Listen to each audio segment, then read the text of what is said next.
I see lots of flashes, I see lots of red lights. That's good news.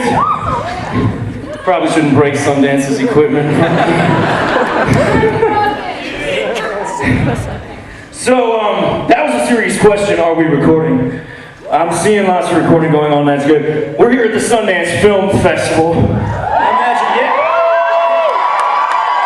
I imagine there probably are some filmmakers here now. Here's the thing. Right? Yeah, how many? That is excellent. That is exactly what I wanted to hear. That's not what I usually hear when I do these shows. This is a special place. Here's the thing. For those of you who don't know, when you come to festivals normally, you come to watch movies, which is great, and I love watching movies. But tonight we're not only going to be watching movies, we're going to be making movies. And that involves you. We're going to be doing all sorts of shit. I need you to record it. I need you to put what you record up on my site, on hitRECord, because there's this whole community of artists that are going to download what you do, they're going to edit it, they're going to remix it together with other stuff on the site, they're going to make new art out of it. And that's kind of like how we do it here on hitRECord. We call it an open, collaborative production company. And I'm out of breath because I'm so fucking excited.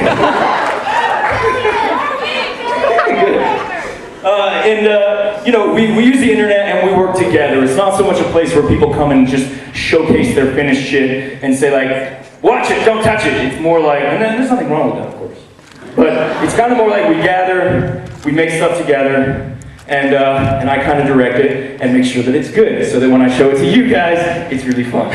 So I need you to put everything that you're recording up on my site, contribute it to the Sundance 2012 collaboration. There's the URL. And by the way, can I hear it from Mark Johnson, who put together this keynote? It's a small team of us that run hitRECord, and we never are in the same place at the same time. But right now we are, so it's really special for us. I don't know if you care, but I care very much. So here's the thing, if you guys do this, and I know you will, I'm starting to get a good sense of you guys, we'll have a great record of tonight. And tonight it means a lot to me, because we're here at Sundance. And this place is really very special to me. I've been here 5 times, this is my 5th festival. I've been up at the labs, the Sundance Institute 2 times. I'm on the board, I don't know if you know, but I'm an artist. It's really a genuine honor for me. And in this very room, Eccles here, let's see, Mysterious Skin, Brick, 500 Days of Summer, and Hester.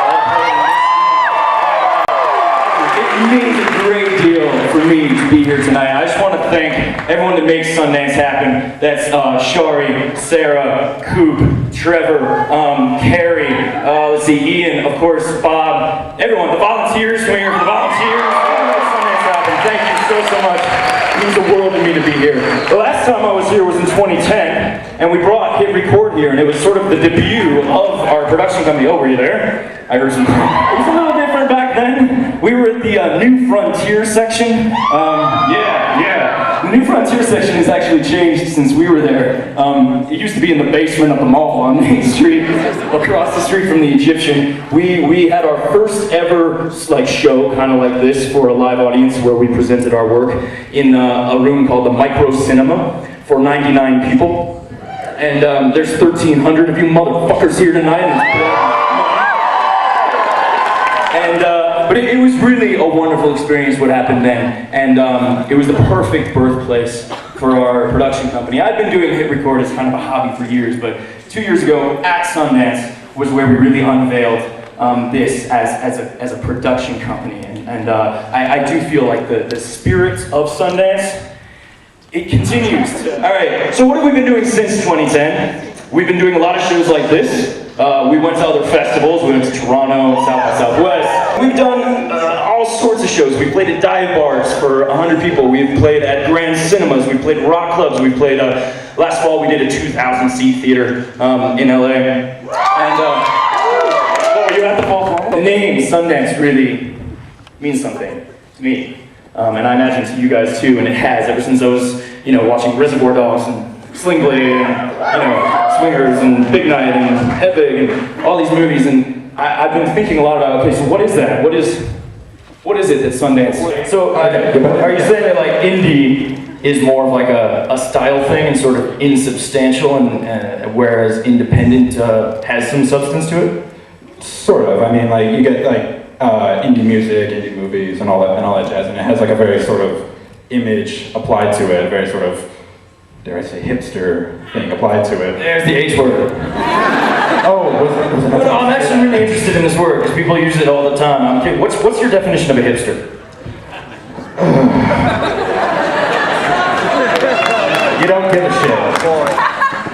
A hipster means you don't give a shit? Well, sort of. Okay. Yeah, well, I'm sorry. I mean, to be fair, I don't really understand the hipster thing. I go to a college that is known for hipsterdom, and I don't really get it. Well, what exactly is it? Don't hate me! Don't hate me! I'll tell you what my because to me hipster sounds sort of derogatory. Like no one ever is like proud of calling themselves a hipster, right? I mean, am I wrong? It's sort of something you call someone else when you're kind of trying to put them down. Or at least I feel like that when people call me a hipster, and they call me a hipster all the fucking time. Like, why are you calling me? I don't think you're a hipster. Why not? I'm serious about this. I'll tell you my definition of a hipster. A hipster to me is someone who kind of dresses up like they're an artist, but they don't actually make anything. Because I make shit all the goddamn time. Yeah, that's fair. People are like, you wear skinny jeans, but I don't. These are 501s, man. Fucking straight. You know what I'm saying? Sure. Okay. All right, we're gonna take it from the Liberty Ninja part. All right, run it again. Whoa, knowing my right makes me like a Liberty Ninja. You can turn the lights off now. The world is much too small. 'Cause everybody's plugging in and has no wake-up call. Corruption thrives on secrecy. Transparency is up to you and me. And we really want to see the truth set free for all. You can turn the lights off now. The world is much too small.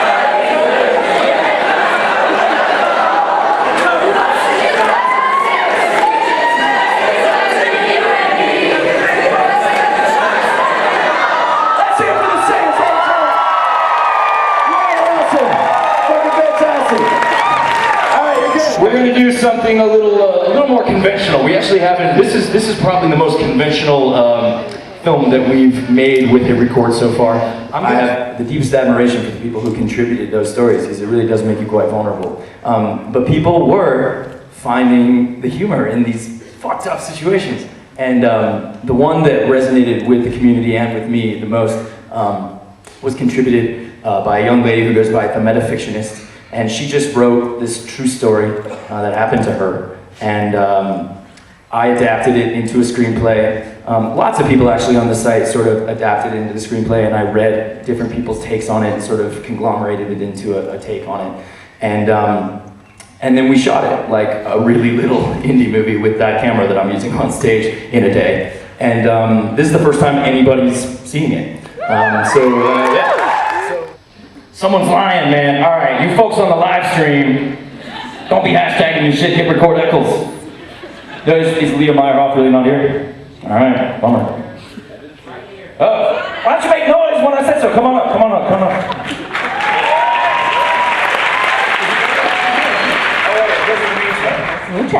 So, Leah said on Twitter, I want to get this right. Wait, maybe I should read it. Hold on, will you hold this for a second? I want to get it right, because she worded it quite well, I thought. If I read our story backwards, it's about how I unbroke your heart, and then we were happy until one day you forgot about me forever. I know it's a little sad. It's not exactly a crowd pleaser of a story, but I like it. So, any good voiceover artists here tonight? I would imagine so. Here's what I need. I don't want you to raise your hand if you're a good voiceover artist. I want you to point to someone next to you if they're, not just because they're your friend, all right? Everyone's pointing to his head. Him. good at this? Okay, come on. Come on up. I know. It sucks to sit up in the balcony, doesn't it? Should have gotten here earlier. What can I say? You want me to run up there?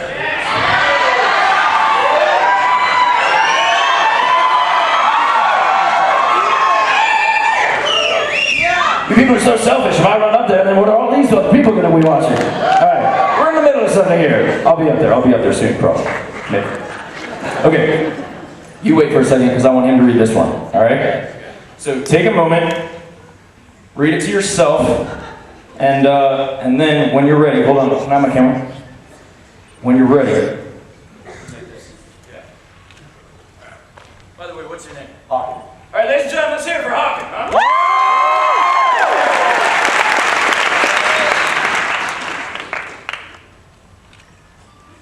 Y'all ready for this? Yeah. When people have insomnia, they lie awake all night watching TV. When raccoons have insomnia, they go catch a matinee. Okay, let's hear it for him. Let's hear it for him. That was good. That was good. I'm gonna give you some direction though. All right? You ready? Are you down to do a take two? Okay. There's sort of two thoughts here. First of all, you wanna emphasize the word people, and then emphasize the word raccoon, because this is the difference between people and raccoons. Right? Right. There's a difference. So make sure that you emphasize the word people, and then emphasize the word raccoons. Also, make sure you take a pause. You know what I mean? After the first sentence, take a little pause. Yeah. Yeah. Also, not so much of this. Okay. Plan yourself. Yeah, next. All right. Ready for Hawken? Let's hear it for him. Take two. When people have insomnia, they lie awake all night watching TV. When raccoons have insomnia, they go catch a matinee. Let's hear it for him. I need that book. All right, you're up next. What's your name, bro? On hitRECord, Mary, ER96, but I'm married. Elizabeth Richardson. Let's see how many hearts I get. Take a minute. Read it to yourself. Oh, I love this one. Oh, good. Good. All right. You ready then? Let's hear it from Mary.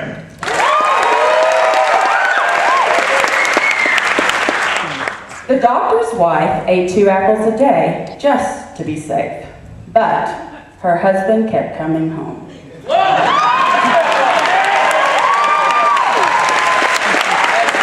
Bravo, bravo. I do want to put this is my personal copy today. Let's hear it from Mary, shall we? And people can't seem to get over it. Is it because I guess the movies you were in were called independent movies? That is correct. So, And one year, I had 3 movies at this festival, and then they did a piece about me. And what were the movies? House of Yes. Clock Watchers.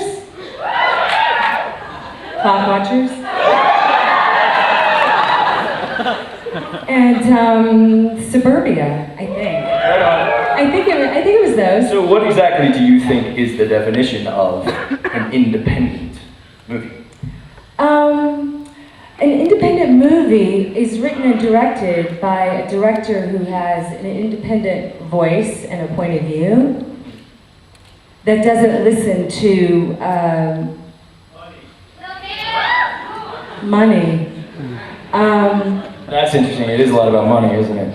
Yeah. But then again, indie filmmakers, and I've been on some indie sets myself, you really have to pay a lot of attention to money because you don't have that much of it. So you have to, pay attention to the money. It depends on how it's financed. Right. You can get money and make a really cheap movie. And you can. From independent financiers who are just giving you money to support artists. And this is what was happening in the 90s. And I was very fortunate to be a part of that. We were very fortunate that you were a part of that.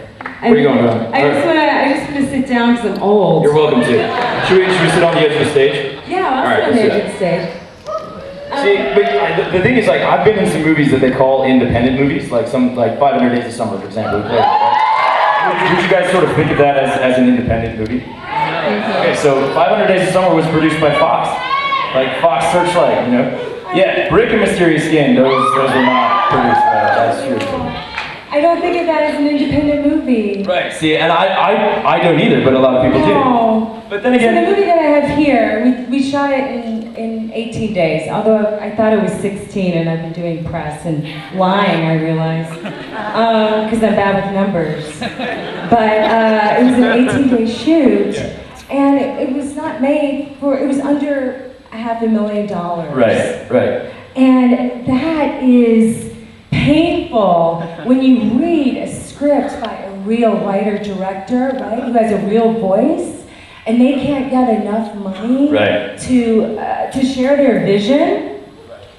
These are tough times. Sure. But then again, there's people that are making movies for very low budgets that I would not call independent, even though they're not making money for one of the big studios. They're not making a movie for one of the big studios. They're doing it on a very shoestring budget, and yet you watch the movie and you're like, yeah. I mean, but I don't know. I get a kick out of it. I'm not like, are you guys comfortable with me on stage? Okay.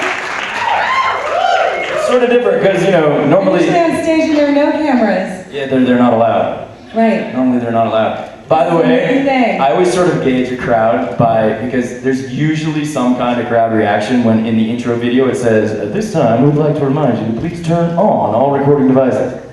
And like at Toronto, it was a small theater, but like whatever. Canadians are lovely and polite. They didn't make a fucking sound. You guys were awesome. You guys made a ton of noise. I really appreciate that. Thank you. Is Dapper Ryan here yet? Where are you? Come on down. Hustle, homie. The other day, called Simon Killer. His name is Brady Corbet. Can we hear it for him? Where are you, Brady? Come on down.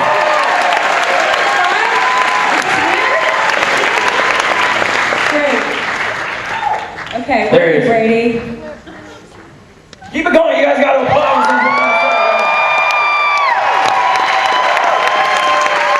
Testing. 1, 2, 3.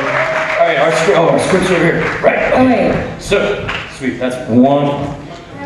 All right, so we're gonna make a short film right here, right now, or at the beginnings of one. I also want to invite a couple other people up on stage to shoot this. Now, you guys need to shoot in the audience, but there's a few talented filmmakers here tonight that are friends of mine that I want to bring up on stage. Can we hear it for Antonio and Justin? Antonio's the guy that directed, I'm sorry, man, I don't know your fucking last name, but he directed this movie, Simon Killer. Campos, Antonio Campos. Let's hear it for him, John. And Justin Lin is an old friend of mine who started with Better Luck Tomorrow here at Sundance, and he's directed all sorts of movies since then. Justin, are you up here? Kat, will you hand Justin a camera? So, we're gonna need coverage. So I need, like, folks over here, y'all should suit Parker. And folks over here, I want to get like a good 2-shot of me and Brady. And then you guys, you're gonna shoot on your phone, right? My phone. My phone. It's a work in progress. Are you guys having fun? Is this interesting? So you guys, Does it feel like a new form? Like this could take over and it's exciting? That's cool. Alright, so what we do on hitRECord a lot is, we don't use other people's intellectual property, but thank God there is a thing called the public domain. And the great stories that are old enough, anybody's free to use them. So tonight, we are going to make a short film out of a classic scene from a classic novel called The Adventures of Tom Sawyer by Mr. Mark Twain. Ms. Posey is going to be the narrator, Brady is going to play Tom, and I'm going to play this other kid, Ben. All right, are you all recording? The Adventures of Tom Sawyer by Mark Twain, Chapter 2. Saturday morning was come, and all the summer world was bright and fresh and brimming with life. Tom appeared on the sidewalk with a bucket of whitewash and a long-handled brush. He surveyed the fence, and all gladness left him, and a deep melancholy settled down upon his spirit. 30 yards of board fence, 9 feet high. Life to him seemed hollow, and existence but a burden. Sighing, he dipped his brush and passed it along the topmost plank, repeated the operation, did it again, compared the insignificant whitewash streak with the far-reaching continent of the unwhitewashed fence, and sat down on a tree box, discouraged. He began to think of the fun he had planned for this day, and his sorrows multiplied. Soon the free boys would come tripping along on all sorts of delicious expeditions, and they would make a world of fun of him for having to work. The very thought of it burned like fire. But at this dark and hopeless moment, an inspiration burst upon him. Nothing less than a great, magnificent inspiration. He took up his brush, and Rogers heaved into sight presently the very boy of all boys, whose ridicule he had been dreading. He was eating an apple and impersonating the big Missouri steamboat. Stop it, The headway ran almost out, and he drew up slowly toward the sidewalk. Shit, rub the back, His arms straightened and stiffened down his sides. Tom went on whitewashing, paid no attention to the steamboat. Ben stared a moment and said, Hi. Well, you're up a stump, ain't you? No answer. Tom surveyed his last touch with the eye of an artist. Then he gave his brush another gentle sweep and surveyed the result as before. Ben ranged up alongside him. Sorry. Oh, God. Take it from there. You made me laugh. Ben ranged up alongside of him. Tom's mouth watered for the apple, but he stuck to his work. Ben said, Hello, old chap. You got work, eh? Tom wheeled suddenly and said, Why, it's you, Ben. I weren't noticing. Well, say, I'm going in swimming, I am. Don't you wish you could? and answered carelessly, Well, maybe it is and maybe it ain't. All I know is it suits Tom Sawyer. Oh, come on now. You don't mean to let on that you like it. The brush continued to move. Like it? Well, I don't see why I shouldn't like it. Does a boy get a chance to whitewash a fence every day? That put the thing in a new light. Ben stopped nibbling his apple. Tom swept his brush daintily back and forth, stepped back to note the effect, added a touch here and there, criticized the effect again. Ben watching every move and getting more and more interested, more and more absorbed. Presently he said, Hey, Tom. Why don't you let me whitewash it up? Tom considered, was about to consent, but he altered his mind. I'm just going to play a song that belongs to someone else, because fuck it, I feel like playing it tonight.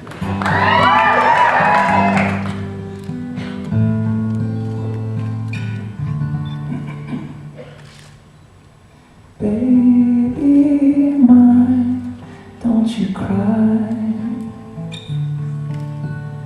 Baby mine, dry your eye. Rest your head close to my heart, never to part, baby of mine.